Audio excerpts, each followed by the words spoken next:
I could have just stayed in kickboxing. I want to challenge myself. We mentioned nearly 80 pro kickboxing bouts reported. I just know I want to be the best, so I'm here to prove that I'm the best fighter in the world. That is a great debut. We knew he had striking skills and no shortage of confidence. I'm just getting warmed up. Oh, another knockdown! Israel Adesanya! That's the real deal, ladies and gentlemen. Make no mistake about it. I keep saying, man, I don't throw in hope. I aim and fire. One of the greatest title fights you will see. Hey, Rob, I'm the champion. Let's go. Israel Adesanya is what he knew and thought he was, the best middleweight on planet Earth.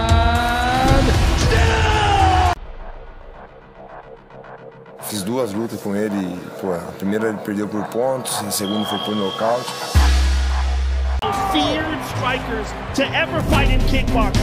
Todo mundo viram, né, a possibilidade de eu estar lutando com ele e bater de frente com ele, mesmo ele sendo o campeão. Knocked out Israel Adesanya with one punch with kickboxing gloves. This man is a monster. Falam das duas vitórias que eu tive contra o Israel Adesanya, mas além disso, a gente tá falando de kickboxing, né? Hoje é MMA. Oh! The next middleweight title. Now he is the #1 contender, and with the backstory that Izzy and Pereira have, this fight makes absolute total sense. Israel Adesanya and Alex Pereira, they are set to rematch again. They will be fighting a third time. Wow, what an announcement by Dana White. UFC 287. I think for us, the UFC fans, will be waiting for this news for quite some time, but we just didn't know when it was going to be announced. We knew Israel wanted to run it back with Alex Pereira, but we were not sure the time frame on the timeline that Israel was going to be given. Or will he put his name out there and say, I want to contest for this belt again? What an announcement. It was beautiful. This is something the UFC fans have been waiting for quite some time after UFC 281. The main event, Alex Pereira, the UFC middleweight champion, against his old foe, arch nemesis, Israel Adesanya. But before we get to that, the co-main event, Gilbert Burns versus Jorge Masvidal. Trust me, you don't want to miss this one. It promises to be electrifying. I know there are going to be loads and loads of fireworks. There are some fights on paper which you would say it will deliver. It will be energetic. It will be charismatic. It will be electrifying. And then it doesn't live up to the expectations. But one thing I know, when Gilbert Burns is involved, when Jorge Masvidal is involved, I promise you, it promises to be electrifying. They promise to be fireworks. Now let's go back to the main event. Israel Adesanya versus Alex Pereira, the middleweight champion. I keep asking myself, is it too soon? Is he fighting the rematch because he deserves it, or he is deserving of it, or is fighting the rematch because of his pride? Now let's take this back a bit. Before Alex came to the UFC, they had met twice, and on both occasions, Alex Pereira came out victorious. And of course, the most talked about was a knockout in their second bout, of which it didn't go well with Israel Adesanya. Although on the judges' scorecard, he was winning that fight until he was knocked out by Alex Pereira. Almost the same scenario at UFC 281. He was winning on all the judges' scorecard 3-1 until the 5th round where he was knocked out. Could it be too soon for him? Could he have fought against other opponents? But then, if you look at it, the middleweight is not a division that is full of killers as of now. The middleweight is a division that is lacking talent. The middleweight is a division that is full of guys that are not hungry, that are not disciplined. Yes, we can talk about Bo Nickel, but Bo just got into the UFC not long ago. So I don't see him, or I don't see his name being put in the contender for the middleweight belt anytime soon. I do believe Bo Nickal is a future champion. He will be a future champion, but not now. The company has to build him up and get him to that stage, but not now.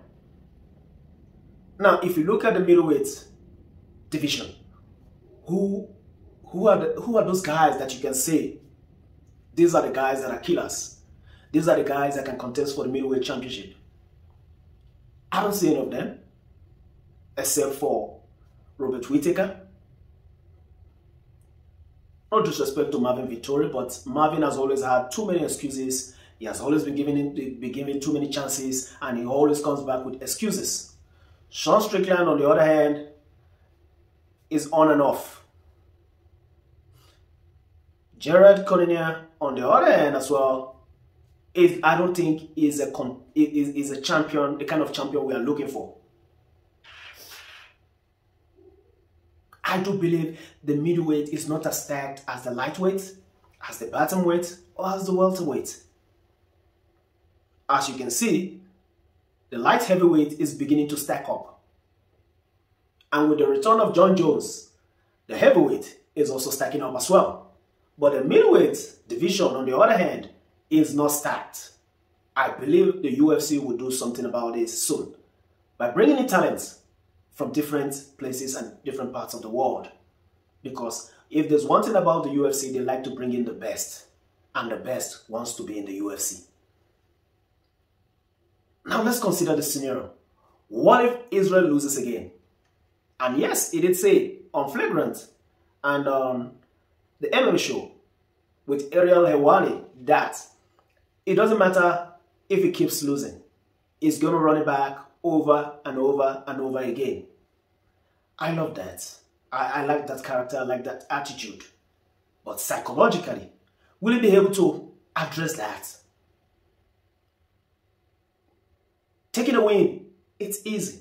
But taking a loss, not just any kind of loss.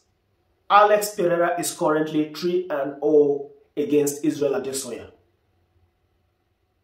It wasn't the first time they were meeting. It was actually the third time. And it seems this guy has got Israel's number. Now, my question is this.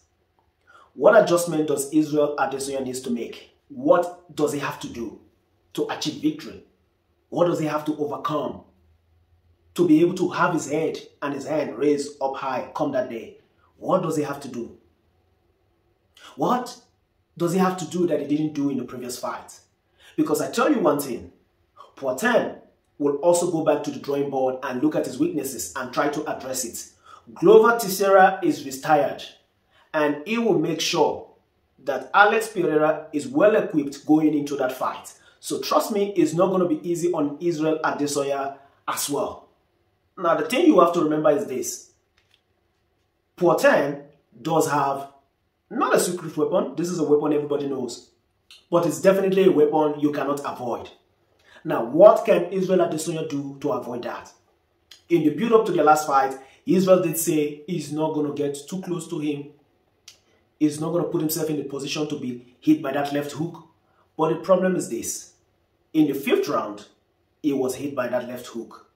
He was destroyed by the left hook. He was destroyed by barrages of punches from Poitin. So, what guarantee do we have that this time around is going to be different? Now, I respect people that stick to one gym. I respect people that stick to one training coaches or training coach. But isn't it time for Israel to go places, go out? There's nothing to be ashamed of. You just want to be better. You just want to get yourself at the top. You just want to be the best of the best. You just want to be well equipped, so to say. Isn't it going to benefit Israel Adesanya to go to other gyms and learn 1 or 2 things? To go to other gyms and become well equipped to deal with someone like Alex Pereira.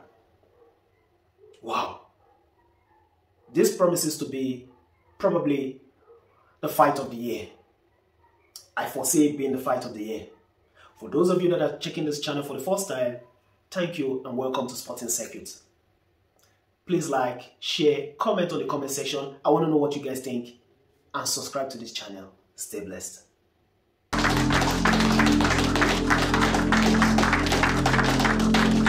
every time I fight, I risk losing, you know, what you guys deem as the prestigious, which it is, the belt and all that shit. But nah, I put it on the line because I'm not trying to just fight once and then I'll chill, parade as a champion and not risk so much. So yeah, I put it on the line, and this is what happens. Again, dare to be great, and I am.